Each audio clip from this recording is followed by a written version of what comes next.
Special guest in studio, our 97.3 ESPN.com Phillies Insider Frank Klose happened to be in the neighborhood, so he decided to stop by before he went on with his other ventures for the evening. Frank, how's it going? I'm well. How are you, gentlemen? I'm doing good. We're good. We're excited that you graced us with your presence today. Always nice to pop in the studio. So, I want to start with the Neshek trade and go about this angle for a specific reason. I've been arguing for the longest time that I was so angry when Klentak made no trades last year. I feel like in this world where David Phelps garners you 4 prospects and Rich Hill and Josh Reddick garners you 4 of the top 20 prospects in the Dodgers system, that the Phillies should be able to get something for some of these guys. And I'm glad to see for Neshek, a guy who was an all-star, who has one of the lowest ERAs in all of baseball out of the bullpen.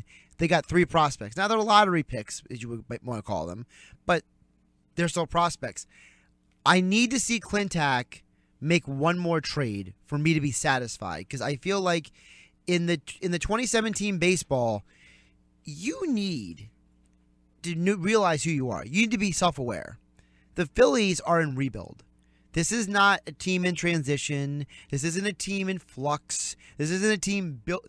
This is a rebuild. And with all the trades that get made and all the players that get moved, if Klentak doesn't walk out with at least one more trade, I'm going to question what this team's real long-term plans are, because you can't be signing all of these guys and then say, well, they're blocking the young guys in the minor leagues. Well, if they're blocking the young guys in the minor leagues, then why are they still on the roster? Well, I don't think that the Phillies are necessarily taking that approach that they're... Let me put it this way. All the players that they acquired that were veterans, or in the case of Jeremy Hellickson, signed up for one more year with a qualifying offer, they were all there with the idea that they are not signed past this season. So they do realize they have some prospects down in the minor leagues that are cooking. I don't think anybody is necessarily blocked except for perhaps first base with Rhys Hoskins and Tommy Joseph. But I think now you get to the point, as you said, where you want to sort of turn some of those veterans over to some of the young guys. I do believe that Jeremy Hellickson will be traded by Monday. I think they will find a taker for him.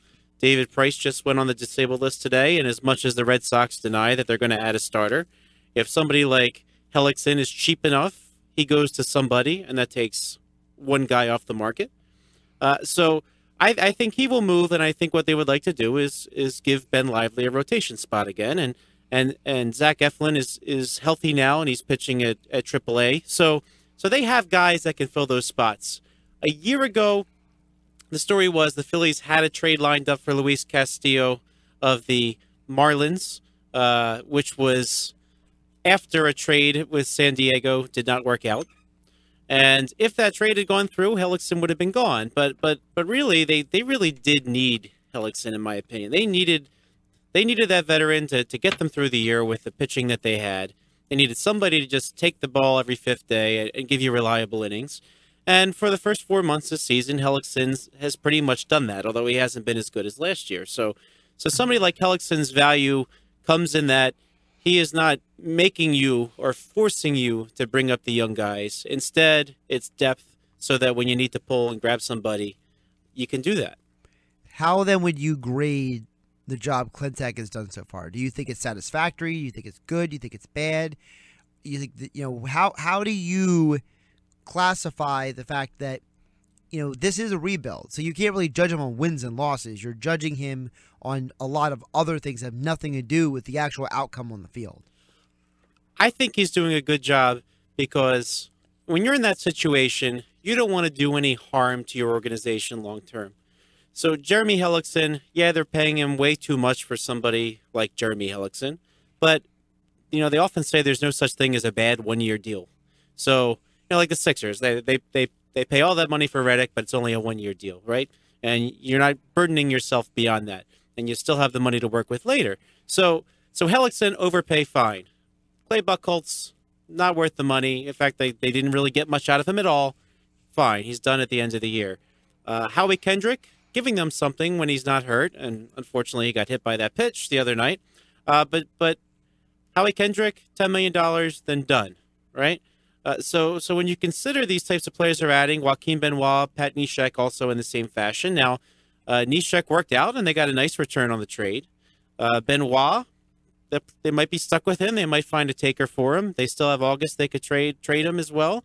Again, off the books after this year. So if you're Matt Klentak and this Phillies team, I think your goal is bring some veterans in that aren't burdening you for long term, and cash whatever out you possibly can out of those guys. And so far, Neshek worked out. Some of them aren't going to work out, but that's okay. You kind of know that going in that some of these guys are going to work out, and you still may get a prospect or two out of Hellickson and even Howie Kendrick's kind of on the bubble right now because of his little wrist injury that it's just a bruise, but might give some teams some pause, but he could probably get through waivers and be traded in August too. So you'll get a few pieces back, but in a way, he proceeded without overburdening the prospects and without doing any long-term harm. By the way, a little side note, Phillies news here. We were talking about the weather before we started. The Phillies' first pitch has been moved up from 7:05 to 7. I'm not fully sure what 5 minutes is going to do, but apparently they felt it was necessary to move from 7:05 to 7 o'clock first pitch. That's a new one. I don't think I've ever seen that before, but 5 minutes. Yeah, I guess with the networks, you can't start the games early, otherwise you won't be able to air them. You lose the carrier agreement. But okay. Either way, that's what's going on tonight. Really quick, I want to know. You mentioned a bunch of different guys who could get moved, but who is the guy who makes the most sense to move? And what I mean by that is, you mentioned there's guys that can fill these slots. Is Tommy Joseph the one guy that you say, you really want to see Rhys Hoskins? So that's the guy that really needs to be moved? Or is there somebody else? Because, like you said, there are guys that can fill, but you don't want to bring them up too fast. You don't want to end up in a situation where, you're holding a guy down there too long and you burn out that candle, or bring a guy up too soon and then you end up with Dominic Brown. So, do you think it's a good time for Rhys Hoskins? Because let's be realistic, he was just in Double-A this time last year.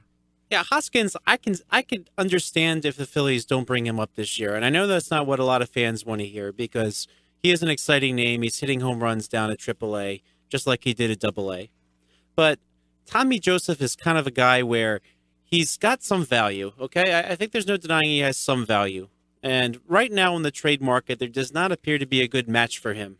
Now, I could see in the offseason a team that has a hole at first base and not a lot of money to spend, somebody like the Kansas City Royals, the Oakland Athletics, they might take a flyer on somebody like Tommy Joseph. I don't think they're acquiring a Tommy Joseph right now. And so if you're the Phillies, you want to at least get a perhaps low-level, low risk but high reward type prospect for somebody like Joseph, who may or may not make it, when you bring somebody like that in return, but you want to get something for him, and simply releasing him so that you could call up Rhys Hoskins. I don't know that's something you necessarily want to do, and at the same time, Tommy Joseph, who could perhaps for somebody be their right-handed split in a platoon, a designated hitter or first base. You want to at least see if you can find that match. I think you owe it to the organization to try to find that match. After all, he's all you got for Hunter Pence after trading significant value for Hunter Pence to begin with. So you don't want to just burn that asset. So that's where it's a little bit difficult. You may or may not see Hoskins come September if the Phillies have a roster spot. So a lot will depend on what other names leave the 40-man roster because they don't have a lot of room to add players. They just added one today, in fact. So with Terrian, who's going to be taking over for Pat Neshek in the bullpen. So a lot of it depends on circumstances. Hoskins does not need to be in the 40-man roster this season. If you can do what you did last year with Crawford and just sort of ride it and see what happens, or wait till you have to add him, that might make more sense for you in the greater picture. But again, that's not necessarily what fans want to hear. Coming from the fans' point of view, Frank, again, I've been one of those guys that said, if the kids aren't fully ready, at least if they're somewhat ready to take their quote-unquote MLB lumps, because no matter how ready they are after they produce at AAA, they're going to take major league lumps. It's the major leagues for a reason. The team has stunk the last couple years, basically with guys that are kind of placeholders. At this point, don't you want to give the fans something to at least say, okay, we're watching the development of these guys. So when they're ready to win, because these are the guys that you're putting your stock in, the J.P. Crawfords, the Nick Williams, the Dylan Cousins, all these guys are guys that you have in your farm system that you're developing because you're hoping that these guys can kind of carry the torch for you for the next couple years. Don't you owe it to the fans to at least say, okay, and I'm not saying when they're in AA or single A, but once they hit AAA and they've been there for a year or two, kind of let them take their MLB lumps rather than try to hold off because you don't want to have a quote-unquote Dominic Brown situation. Well, here's the thing. Well, for one, I don't think Dominic Brown ever had the talent to last in the major leagues to begin with. But somebody like J.P. Crawford, I felt he was rushed to AAA to begin with. When they called him from AA to AAA last year, I thought it was too soon. So I think he sort of struggled to get acclimated. Now he's finally starting to fire on all cylinders, and maybe you see J.P. Crawford later in the year. But if they haven't even caught on to AAA, it's kind of hard to bring him up because the AAA, you get a lot of pitchers. Now think Michael Marriott, right? He pitched for the Phillies last year.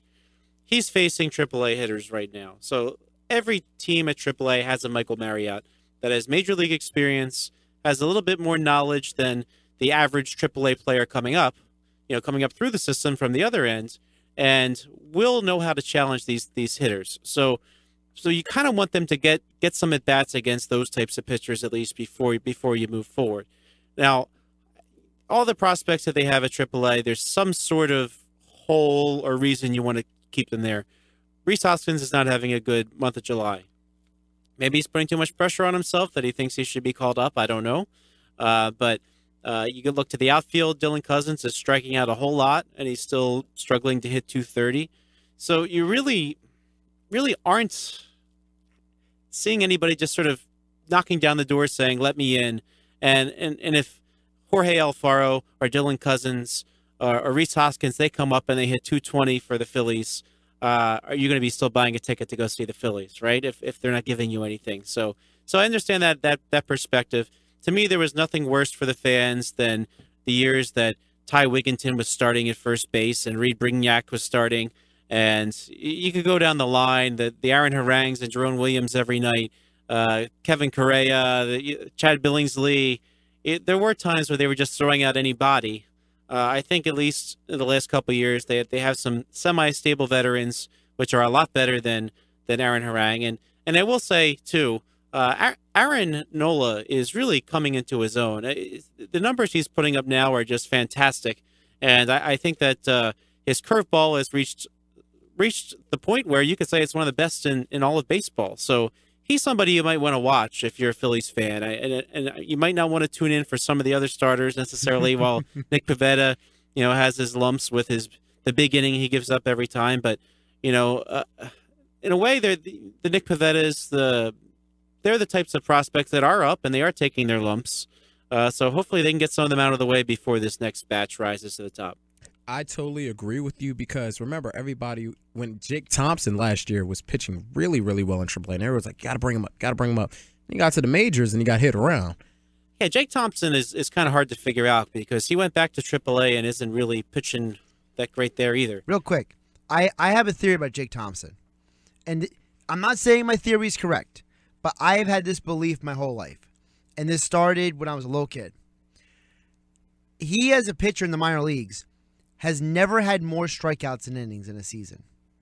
And to me, as a minor league pitcher, if you can't strike out more minor league hitters, so basically you're averaging at least a strikeout per inning in the minors, that tells me that your stuff may not translate to the majors because you either don't have, your stuff isn't, blowing guys away, or you're not crafty enough to make sure the strikeouts are high, the batting average against is low. And I think it was overlooked the fact that he was getting a lot of wins because he had a very high run scored in support for him at AAA. That team in Double and AAA were lighting it up last year offensively. Yeah, that's a very interesting theory. That might have something to do with it. I wouldn't discount the mental aspect either. You come over as part of a trade for Cole Hamels. You might be feeling some pressure there. And let's face it, there are a lot of players that went over in that deal. Eichhoff, of course, he's having some struggles, but I think it's mechanical and he's going to work it out. But Alec Asher's already come and gone. Matt Harrison never was supposed to pitch. he was something they said, yeah, we'll eat that money. But Alfaro is on his way up. Nick Williams is finally coming. And you know what? Nick Williams, he spoke of the pressure he put on himself last year, especially as the Phillies were starting an outfield that some nights had two of David Lowe and Cedric Hunter and Manny Burris, so sometimes guys at AAA, they see those holes and they want to pitch their way or hit their way in, and it's just something that he, for whatever reason, he may not have caught up with. And speaking of Jake Thompson, Ken Rosenthal earlier said that he was prepared to start tonight should Hellickson be traded, but it doesn't look like anything is going on. Well, that's a relief. Two things. One, I wanted to piggyback off that Nola comment because I totally agree with you on that point. And Nola was kind of different. Remember, he came out of college, LSU, so he was more seen as he was going to get to the big leagues quicker than most anticipated at first. And two, you just look at the young guys now on the team. Maikel Franco, Odubel Herrera is still pretty young. Tell me about those guys. And they're struggling. Is the losing getting to them? Or is it just they're pressing because they want to show that they can lead this team to more victories? Like, what's going on with these guys who were once looked at as guys that, okay, they're on the major league team, and you can build around these guys and kind of build that next crop of Utley, Rollins, Howard, etc.?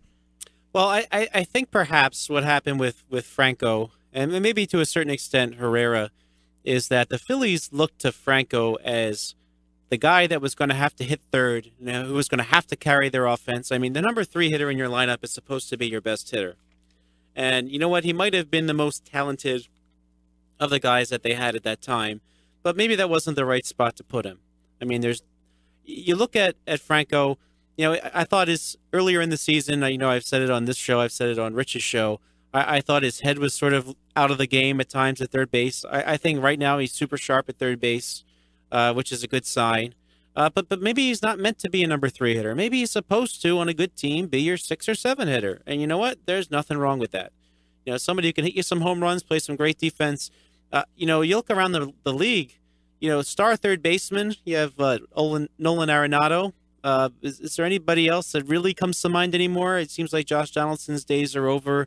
Not a lot of star third basemen. I mean, look at the Boston Red Sox. They finally had to release Pablo Sandoval, and they ended up settling for a third baseman who isn't that great a defender, that they ended up getting Nunez from San Francisco.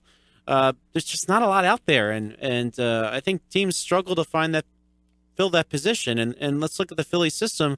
They have Mitch Walding at Double-A who can hit some home runs, but he's not giving you much else. So there's really no incumbent in the system anyway. So I think they just need to be honest with themselves about who Franco is. With Herrera, he's got all this talent, and for as frustrating as he is to fans, I hope that fans will see that he is a very talented player. And hopefully they can, what they can do with guys like that is just make sure they're putting him in the best possible place to succeed. If you put somebody in a spot where they're not supposed to be, you're just kind of setting them up for failure. So I would like to see the Phillies decide and feel confident about who those guys are, and I think that's what they're trying to work out right now. And then they would get the most out of them going forward.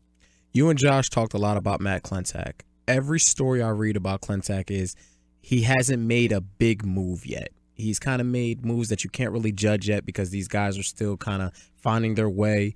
Do you see either this trade deadline or this offseason when Matt Klentak really puts his stamp and says, okay, this is my team.